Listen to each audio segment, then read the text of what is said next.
በዚህ ቪዲዮ አጠር ባለ መልኩ የሮ ነምበር ራንክ እና ዴንስ ራንክ ልዩነት እናያለን። ሶስቱም የሚያገለግሉን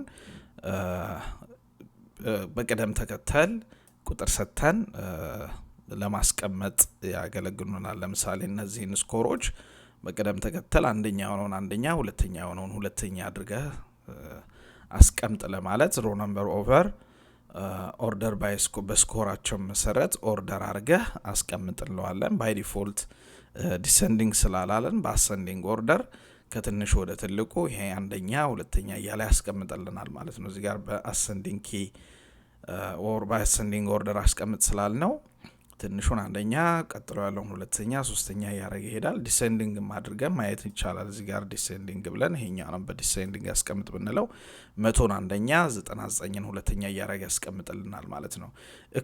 ሶስቱ የሚለያዩት እኩል በሆኑ ሪዛልቶች በሚኖሩበት ጊዜ ነው። ለምሳሌ ሮ ነምበር ላይ 97 ያመጡ ሶስት ሰዎች ቢኖሩ 1 2 3 ብሎ ራንደምሊ ነው አሳይን የሚያደርጋቸው። ራንክ አርግ ስንለው ግን እነዚህ ሶስቱን አንደኛ ብሎ ነው የሚያስቀምጣቸው ማለት ነው። ቀጥሎ ያለውን ግን 98 ያመጣውን ቀጥሎ ያለውን ቁጥር ነው የሚያስቀምጥ። ሶስቱ አንደኛ ከሆኑ ይሄኛው አራተኛ ነው የሚሆነው ማለት ነው። ሁለት ብቻ አንደኛ ቢሆኑ ቀጥሎ ያለው ሶስተኛ ይሆናል ማለት ነው።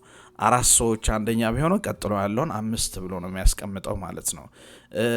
እንደዛ ቀጥሎ ያለውን ጋፕ እንዳይኖር የሚያደርግልን ዴንስ ራንክ ነው። ራንክ በጋፕ ነው የሚያስቀምጠው። ዴንስ ራንክ ግን ሶስቱ ለምሳሌ አንደኛ ቢሆኑ ቀጥሎ ያለውን ሁለተኛ እንዲል ያስችለናል ማለት ነው።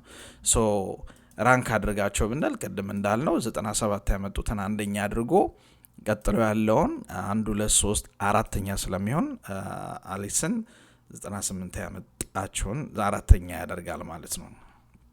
ይሄ እንዳይሆን ይሄኛውን ሁለተኛ እንዲል ስንፈልግ ዴንስ ራንክን ነው መጠቀም የሚኖርብን ማለት ነው። ሶስቱ ባጭሩ ራንክ ለመስጠት ወይም ደረጃ ለማስያዝ እንጠቀምባቸዋለን። ሶስቱም የሚለያዩት ታይ በሚኖርበት ጊዜ ብቻ ነው። ከዛ ውጭ ለምሳሌ እዚህ ጋር 97 አለ። 97.1 97.2 ብለን ብናስቀምጥ ሶስቱንም እኩል ቁጥር ሲሰጡ እናያቸዋለን ማለት ነው። እንደዚህ ታይ በማይኖርበት ጊዜ ሮ ነምበር ራንክ እና ዴንስ ራንክ ተመሳሳይ ኦርደር አስይዘው ወይም ተመሳሳይ ደረጃ ሰጥተው ነው የምናያቸው። አንደኛ፣ ሁለተኛ፣ ሶስተኛ፣ አራተኛ፣ አምስተኛ፣ ስድስተኛ ብለው ያስቀምጣሉ ማለት ነው ታይ ስለሌለ። ባጭሩ ይሄ ነው ልዩነታቸው። ስለተከታተላችሁ እናመሰግናለን።